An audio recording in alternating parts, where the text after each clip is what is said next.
se nos pide que escribamos el siguiente sistema de ecuaciones diferenciales en forma de matriz. Tenemos x1' igual x2, x2' igual x3, y x3' igual 2 por 1 más cos de x3 más t al cubo. También tenemos la inicial condiciones de la derecha.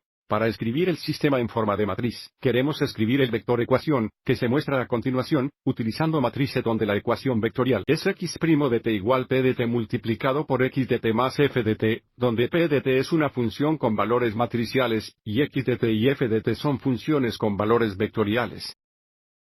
Podría ser útil para reescribir las ecuaciones para que todas las ecuaciones contengan el variables x1, x2 y x3. Sigamos adelante y hagamos eso.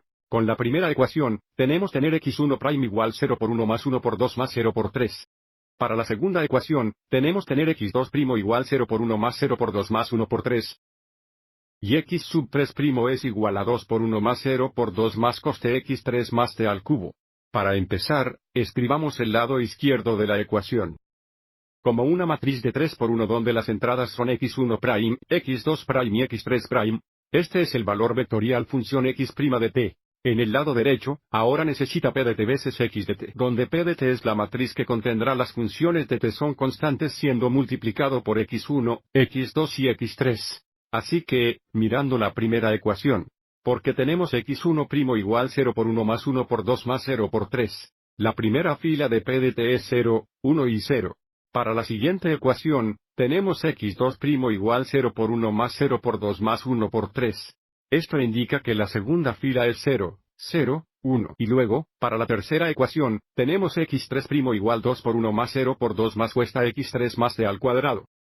Todavía no estamos trabajando con la t al cuadrado y, por lo tanto, con la tercera fila de p de t es 2, 0 y coste. Y esto se multiplica mediante la función de valores vectoriales x de t, que, en nuestras ecuaciones, tienen los componentes x1, x2 y x3. Y entonces la función con valores vectoriales f de t son los términos que solo son funciones de t. Observe cómo las dos primeras las ecuaciones no tienen términos. Esos son solo términos y, por lo tanto, f de t es una matriz de 3 por 1 con entradas 0, 0 y t, cortadas al cubo. Observe una tercera ecuación es la única ecuación que tiene un término que solo implica t, que es t al cubo. Y ahora, sigamos adelante a las condiciones iniciales. Tenemos x1 de 0 igual 5, x2 de 0 igual 3 y x3 de 0 igual 1. Podemos escribir esto fácilmente en forma de matriz, como se muestra a continuación. Podríamos detenernos aquí, pero es más común reemplazar el valor vectoriado función con los componentes x1', x2' y x3' como solo x' o x' de t, y también reemplaza la función de valores vectoriales con los componentes x1, x2 y x3 con la función de valor vectorizado x de t o solo la función de valor vectorizado x. Del mismo modo, para las condiciones iniciales, como todas las entradas son t igual 0, podemos expresar el lado izquierdo como la función de valor vectorial x de 0. Espero que esto le haya resultado útil.